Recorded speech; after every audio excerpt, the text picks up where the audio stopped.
Lagi-lagi kelompok anti-Islam itu tidak suka pada perkembangan Islam yang masif di negeri ini. Mereka menyerang dari isu-isu syar'i karena dasarnya itu dia memang sudah anti-Islam, Islamophobia. Maka mainannya apa yang dikritik ya selalu tentang perkembangan Islam. Misalnya jilbab yang syar'i itu mulai tahun 80-an baru berjalan ya, tahun 80-an. Sebelumnya itu orang pakai kerudung. Saya ingat zaman mbah-mbah saya dulu pakai kerudung, belum pakai jilbab kayak sekarang. Nah, itu mulai masif adalah tahun 80-an. Perjuangannya siapa? Ya itu zamannya era-era Cak Nun Muda di Jogja. Itu memang dari gerakan antara Muhammadiyah dan NU itu mulai pembiasaan jilbab itu. Kalau lihat foto-foto sebelum tahun 80 ya tahun 70 ke bawah itu orang yang punya kecenderungan agama, orang yang Islam, ibu-ibu bunyai pun cuman pakai kerudung ya, cuman di apa namanya kayak macam selindang tuh apa namanya itu kerudung kan yang sini ditutup terus itu. Nah, kalau yang menutupi dada lengkap itu baru era tahun 80-an ke atas. Nah, rupanya orang yang anti-Islam ya panas dong melihat perkembangan seperti itu. Jumlah pesantren yang semakin meluas, semakin banyak. Ya. Jumlah sekolahan Islam yang semakin luas, semakin banyak. Ya. Bahkan pokoknya mereka takut. Mereka khawatir, panik mereka. Nah, karena itu dia terus mencari kesalahan dengan adu domba. Lalu salah satu contoh adu domba yang diangkat adalah isu-isu ya, karena asalnya itu benci Islam nih ya. Ingat nih, yang diserang adalah asalnya misalnya ini pendatang dan pribumi. Kayak tadi, pendatang dan pribumi. Islam ini disebut agama impor. Nah, gitu. Lalu kembali ke agama asli. Nah, sebenarnya kalau ditanya ya, apa agama asli kan tidak ada. Kalau Kapitayan itu bukan agama, sebuah keyakinan tapi bukan agama. Karena agama itu apa? Agama itu diketahui siapa pembawanya, nabinya, ada kitabnya, yang risalah yang dibawa, pakemnya ada. Nah, itu namanya agama.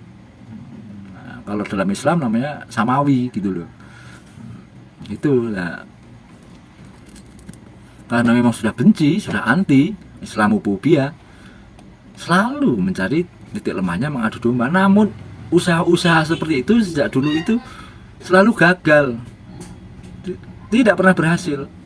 Ya, cuman dia nggak berhenti, terus berjuang dia, terus mencari pola-pola baru. Ya gitu. Terus misalnya Islam disebut agama impor, ya. Sebetulnya kalau dia itu memang asli dari kecintaan kembali ke budaya Nusantara, budaya leluhur. Kenapa yang Hindu Buddha dia tidak ucapkan? Yang Tionghoa itu punya agama misalnya Konghucu atau Shinto di Jepang yang ada keyakinan di sini. Bahkan sekarang di Manado itu ada kelompok Yahudi yang aneh itu. Yahudi itu kan agama suku, tapi ada orang kita yang mengikuti Yahudi, itu aneh itu. Itu kenapa itu nggak dialamatkan untuk diserang? Karena sesungguhnya fokus ya, targetnya adalah benci Islam. Yang makanya yang digodok selalu yang itu. Yang digodok ya selalu yang Islam, dibilangnya agama impor. Jangan ke Arab-Araban sebagainya. Sebetulnya kan kalau dia mau jujur ya jangan hanya berhenti di situ. Jangan ke Cina-Cinaan misalnya. Sebetulnya kalau mau jujur, asli, mau minta kembali ke asli leluhur Nusantara. Ya kenapa yang digodok hanya jangan ke Arab-Araban? Kan ada juga yang budaya lain. Kenapa nggak ke Barat-Baratan misalnya? Kenapa nggak ke Cina-Cinaan? Misalnya ya, penggunaan kata abah, ya, kata abah, kata umi, itu kan pada alergi, pada marah. Nah, sementara yang menggunakan kata mamah, papa, itu mereka apresiasi. Di mana otaknya?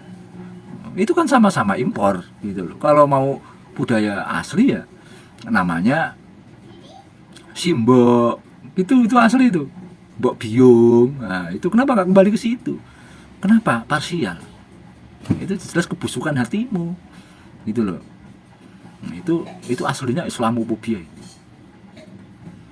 karena sudah begitu takutnya sama Islam, alergi, ya mencari. Nah, terus isu misalnya kembali ke budaya leluhur, budaya yang ditarget adalah pakaian muslim tadi. Kalau perempuan ya busana syar'i. Lalu apa itu, kalau mau kembali ke mana, surjan itu sudah Islam, budaya muslim itu pakaian muslim, Mataraman. Mataram itu kan kasultanan itu ya Islam gitu loh. Nah itu sudah pakaian muslim, tapi dia tuh untuk kembali ke Nusantara anti dengan pakaian Islam, tapi dia malah ngasih contoh kembali ke budaya pakaian Jawa yang itu juga pakaian muslim. Nah kan terjebak sendiri dia, blunder kan. Nah kayak gitu loh, blunder. Nah, kalau mau kembali ke budaya atau pakaian Nusantara yang asli, mau kembali ke dulu, misalnya kalau orang Papua pakai koteka, itu pakailah sehari-hari. Itu kan budaya asli, itu asli Papua, itu bukan impor, itu pakai koteka. Kalau orang sini mungkin dulu kayak wayang itu ya pakaiannya ya, ada itu entah mitos nggak tahu saya. Ada mahkota, itu pakaian raja ya. Ada budaya kain aja, kain itu masuk ke sini kan dari awal dulu tuh dari kulit.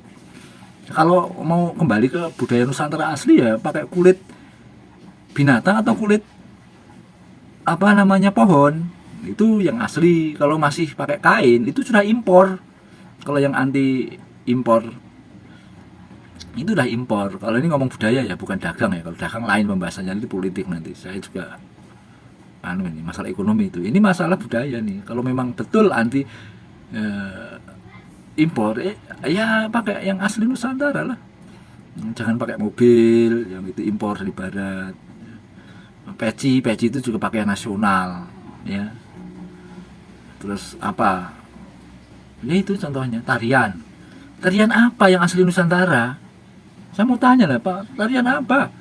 Tarian Saman Aceh, itu jelas itu tarian Islami, itu dari tarekat Samaniyah gitu loh. Itu tarian mana yang di Lombok itu, yang itu apa pakai namanya tarian apa tuh, saya nggak tahu tuh yang di Lombok itu yang pakai itu Turki, itu pengaruh dari Turki Ottoman. Lihat tuh seragamnya itu. Lalu apa Kobro Siswa itu dibilang asli, ya itu enggak juga, itu serapan dari ajaran Islam semuanya itu. Jadi yang ngomong-ngomong kembali ke Nusantara pasti posing tuh, suruh nanti banyak yang telanjang loh. Maksudnya itu pakai pakaian kuno yang pakai daun, kulit pohon sama kulit binatang loh.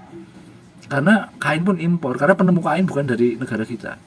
Nah, makanya tolong kalau bicara diukur biar jangan adu domba kebencian. Sudah yang jalannya, yang sudah jalan biasa rukun baik kok. Ngapain ditubruk-tubruk gitu? Kalau orang nggak suka Indonesia ini rukun ya begitu. Ada kepentingan politik di balik semua itu. Kamu sedang memperjuangkan perutmu gitu loh, ya. Ya senganu lah saya. Orang itu juga tahu gitu loh, nggak usah betul-betul kan orang punya rasa. Itu urusan pribadi sama urusan jangan dikebiah-uya. Nah gitu. Demikian.